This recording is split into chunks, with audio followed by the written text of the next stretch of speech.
Impostergable, ¿verdad? Nos vamos con nuestro primer invitado del día, el doctor Fernando Gutiérrez Figuereo. Doctor, ¿cómo se siente? Todo bien, todo bien. Gracias por la invitación. Buenas tardes a todo el equipo aquí en cabina y a todos los que nos escuchan por la radio. Feliz y encantado de que nos hayan invitado. Así es, muchísimas gracias por estar con nosotros. Doctor, el tema que nos ocupa hoy, yo quiero que hablemos de las consecuencias penales del fraude eléctrico a raíz... Electrónico, perdón. A raíz de que un colaborador muy importante de este programa siempre dice que los policías que hay en las calles no darán abasto para cubrir los crímenes que se cometen en las redes, que ahora los policías tienen que estar en el cibermundo, ¿verdad? Sería una especie de policía electrónico. Exactamente. Que tal vez debe haber una capacitación especial para ese tipo de, vamos a decir, de policías. Cuénteme un poquito de qué es el fraude electrónico, cuáles son los elementos que lo tipifican y se da mucho aquí en República Dominicana. Bien, vamos a iniciar primero por definir qué es un fraude. Cuando hablamos de un fraude estamos hablando en materia penal de lo que es una estafa. ¿Qué es una estafa? Es mediante el empleo de maniobras fraudulentas, falsos nombres, tú sustraerte de una parte o de todos los bienes de un tercero. Cuando hablamos entonces de fraude electrónico, estamos hablando de una estafa a través de los medios digitales, dígase internet, dígase clonación de tarjeta, existe también lo que es el chipeo. El famoso chipeo, que vamos a llegar allá en su momento. Y como tú decías en la introducción, ciertamente hay una policía especializada en delitos electrónicos, que es el DICAT, que es el Departamento de Investigación de Crímenes y Delitos de Alta Tecnología. Esa es el departamento de la Policía Nacional que se encarga de investigar esos crímenes y delitos que se cometen mediante los medios electrónicos. Doctor, una pregunta. En los fraudes electrónicos que más se dan en nuestro país, bien conocemos los fraudes de tarjeta de crédito, pero que los bancos asumen esos fraudes hasta donde sé. ¿La suplantación de cuentas se considera un fraude electrónico? Claro que sí, lo que es la suplantación de cuentas, suplantación de identidad, son crímenes que están tipificados en la ley 5307, que es la ley que regula, sanciona y tipifica los crímenes y delitos de alta tecnología. Y el más común, discúlpame te interrumpa, el más común es el de las tarjetas de crédito. Ese es el dolor de cabeza de todo tarjetaviente cuando posee la misma. Y como tú mencionabas, si los bancos en algunas ocasiones cuando prueban y demuestran que ciertamente es producto de un fraude, sí responden. ¿Y qué pueden hacer las personas que nos escuchan para evitar ser víctimas de este fraude de tarjeta de crédito? Mira, para nadie es un secreto que de conformidad con los datos que ha establecido la Superintendencia de Bancos, el auge en el uso de las tarjetas de crédito y las compras por internet han aumentado, sobre todo a raíz de la pandemia hacia acá. Para evitar eso, es casi imposible que nosotros podamos controlar, que es lo que sí tenemos que manejar, y según ha establecido la propia Superintendencia de Bancos en su reglamento, vigilar siempre su tarjeta de crédito, no prestarla, no facilitarla, no enviarla por foto de WhatsApp, porque todos sabemos que esas son memorias o son imágenes que se conservan. También cuando uno va a restaurantes, bombas de gasolina, siempre tenerla cerca. Ya tenemos la facilidad de que te llevan los verifón a la mesa, ya te pasan la tarjeta en tu presencia y simplemente no descuidar. Porque hay una práctica muy común y yo creo que todos somos parte de esa práctica, que en las compras por internet suministramos nuestras tarjetas y se quedan ahí para facilitar las próximas compras. Pasa en Amazon, pasa en Netflix.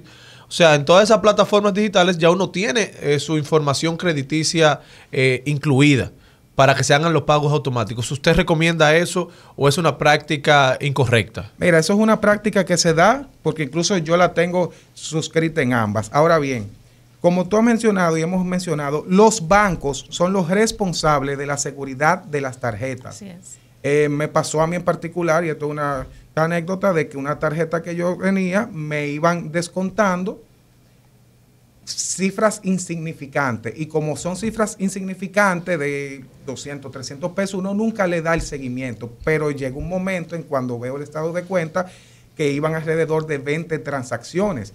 Wow. Inmediatamente tuve que poner la reclamación, bloqueo de tarjeta, y ciertamente los bancos responden ante eso. O sea, no tengan miedo en suscribir sus tarjetas, pero siempre tienen que tener el seguimiento de toda transacción que se registre. Normalmente los bancos, cuando tú haces compra en un portal que no es usual, te llaman, normalmente no, te llaman, te mandan un correo, te mandan una notificación, y si no apareces, inmediatamente te bloquean la tarjeta. Lo ideal sería que cuando uno va a hacer una transacción a un sitio diferente y tal vez por un monto elevado, que uno le comunique a su ejecutivo de cuenta. Una de las cosas que también entiendo que, y lo digo porque lo aprendí porque me ocurrió, fue cuando uno hace transacciones que antes uno tenía que autorizar vía firmas, ahora ya uno la puede hacer interbanking, y uno dejar su firma en un correo electrónico. Eso es de verdad que es una práctica que también debemos de evitar. Y sí, yo creo que los bancos le dan a uno la garantía, pero mientras tanto, cuando se hace alguna transacción de ese monto y el banco no te quiere reconocer, entonces, ¿cuál sería la entidad que uno podría ir a reclamar? Mira, la Superintendencia de Bancos tiene un departamento, así como está el Protecon, así como está el demás. La Superintendencia de Bancos tiene y posee un departamento específico para ese tipo de fraudes. Cuando el banco emisor de la tarjeta no te da la respuesta que tú esperas, entonces tú acudes ante la Superintendencia de Bancos y ellos, dentro de un plazo de un mes aproximadamente, te dan respuesta a la negativa ya de la entidad. Fernando, quería preguntarte lo siguiente. Hay un problema que tenemos los dominicanos y es con los atracos que nos llevan los celulares nuestros. Normalmente, tú dices, bueno, un celular, tú lo recuperas, pero normalmente tú tienes el libro abierto en tu celular, a menos que tenga una clave previa para entrar, como normalmente tenemos. Tienes tú tienes tu correo abierto, tú tienes tus cuentas abiertas, tú tienes incluso como decía Cristian, si ya has colocado tu tarjeta de crédito, está abierta todo esto en el celular.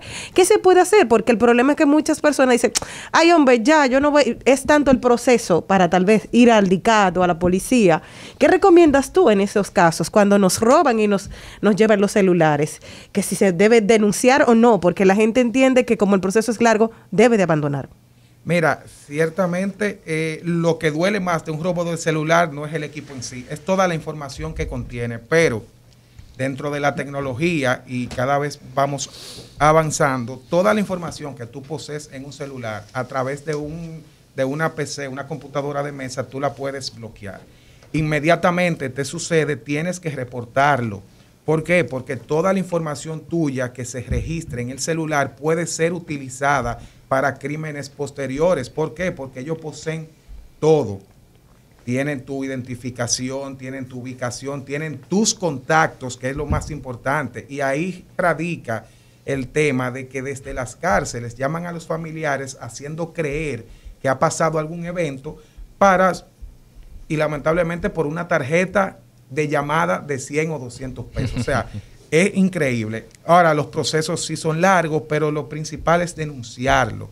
¿Para qué? Para evitar de que tus datos sean vinculados a otro hecho que se considere delictivo. Y una pregunta, doctor. ¿Cuáles son las consecuencias que establece la legislación vigente para este tipo de actos, para las personas que los cometen, cuando uno puede probar que lo han hecho?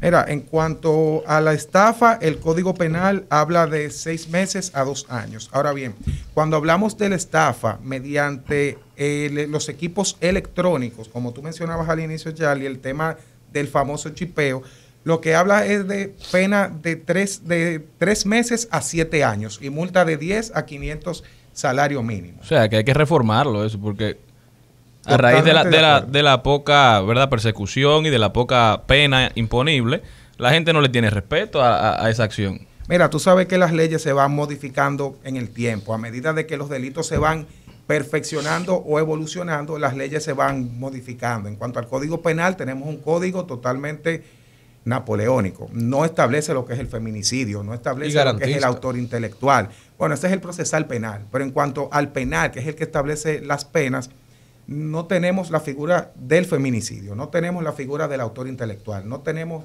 la figura del sicariato. Sin embargo, en el Congreso reposa un proyecto desde el 2014, el cual no ha sido aprobado todavía por el tema del aborto. Entonces, sí, pero yo creo que se está estudiando de forma puntual el Código Penal y creo que en pocos meses se estará conociendo ya en la Cámara. No, el Código Penal está estudiado, aprobado. Lo que pasa es que con el tema del aborto solamente desde el 2014 no se han puesto de acuerdo. Pero para no... para no salirnos del tema, pero por eso se está promoviendo crear una ley aparte para el tema del aborto. Totalmente de acuerdo. O sea, tenemos que tener un Código Penal con penas más severas. La ley de delitos de alta tecnología data desde el 2007. Sí. El auge de los fraudes electrónicos y los delitos electrónicos han ido en aumento. Es una ley que dentro del Congreso debe ser revisada para su modificación y establecer penas más severas. ¿Por qué? Porque se han ido en aumento ese tipo de delitos. Para edificar a la audiencia hay que saber que esta ley de delitos y alta tecnología que surge en el 2007, surge porque la primera vez fue que hicieron un meme del Listín Diario. Entonces, a partir de ahí, en ese momento no se conocía como un meme como tal, pero se asaltó lo que era la página de ese entonces del Listín Diario y con eso comienza a tener lo que es delitos de alta tecnología, que en principio, claro, solo era un soporte cuando teníamos en el 2007 y apenas comenzábamos con el mundo del Internet, no había un desarrollo de lo que es actualmente de todos los delitos, porque ahora mismo si una persona comete un delito, fíjense lo primero que es, buscamos a través de las cámaras de grabación que están en las calles, pero eso es gracias al DICAT y gracias a esa ley de delitos informáticos que se hace.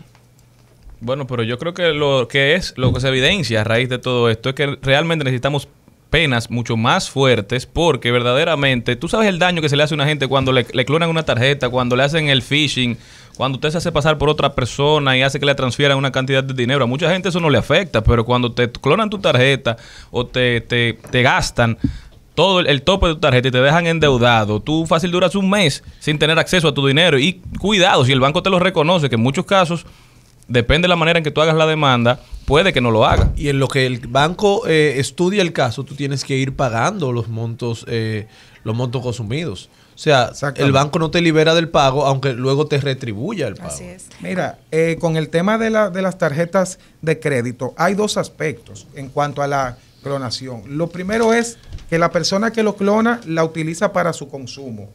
Y lo segundo es que la clonación se está dando actualmente para revender.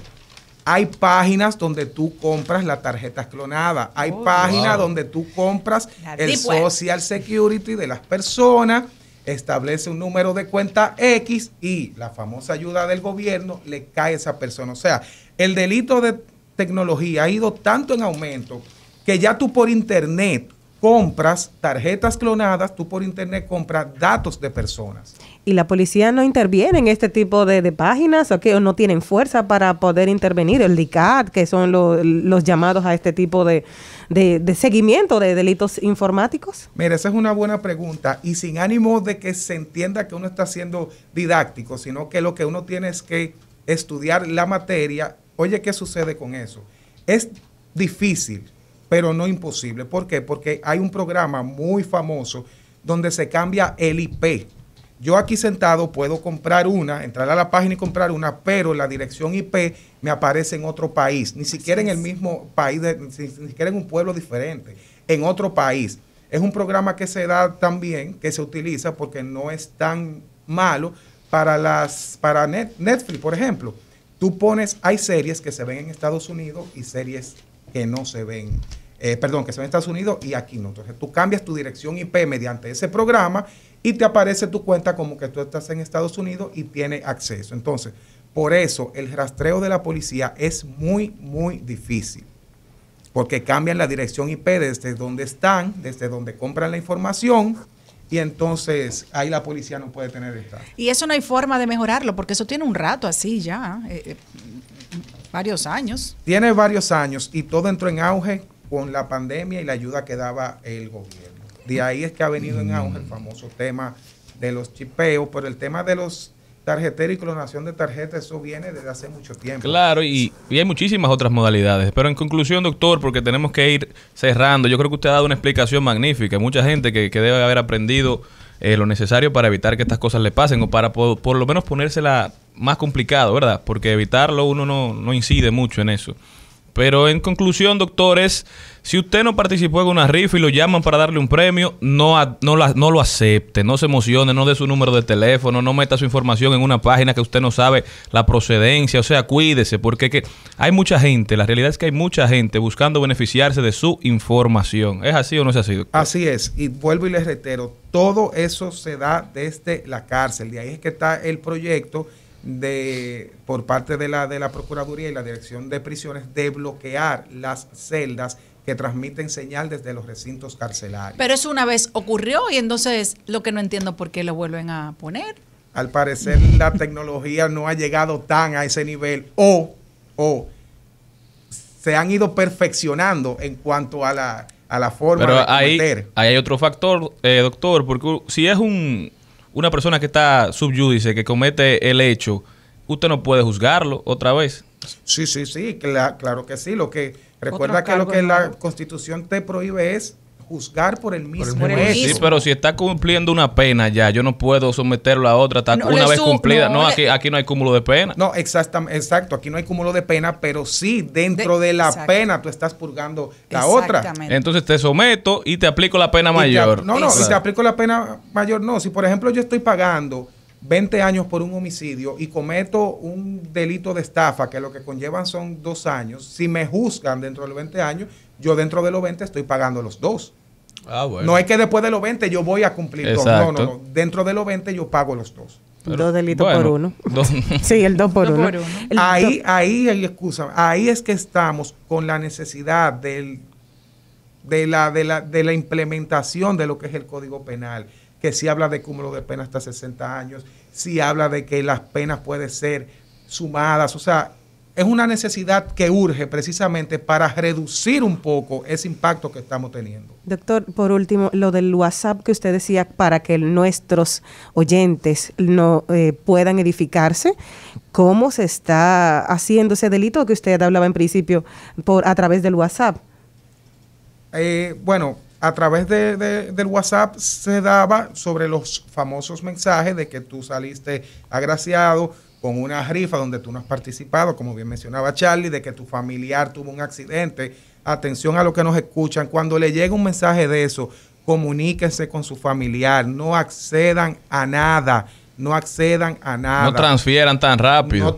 Sí, en el mejor de los casos hay una transferencia. En el peor es que van a tu casa, te piden la dirección, van a tu casa y tú entregas equipo. Sí. O sea, yo tengo clientes que las señoras de servicio los mudaron, han entregado. Y es una entrega que tú haces voluntaria. Claro. Tú entregas computadora, tú entregas hasta tostadora, señores. Van a buscar, por Dios. Los tigres se la andan buscando en la calle. Sí, comuníquese con sus familiares antes de hacer cualquier acto. 100% de acuerdo. Doctor, muchísimas gracias por estar con nosotros. Yo creo que nuestra audiencia no puede tener quejas. La verdad que en este programa se aprende. Yo estoy de acuerdo. Mucho. Muchísimas gracias al doctor Fernando Gutiérrez Figueroa por estar con nosotros. Seguimos. Gracias.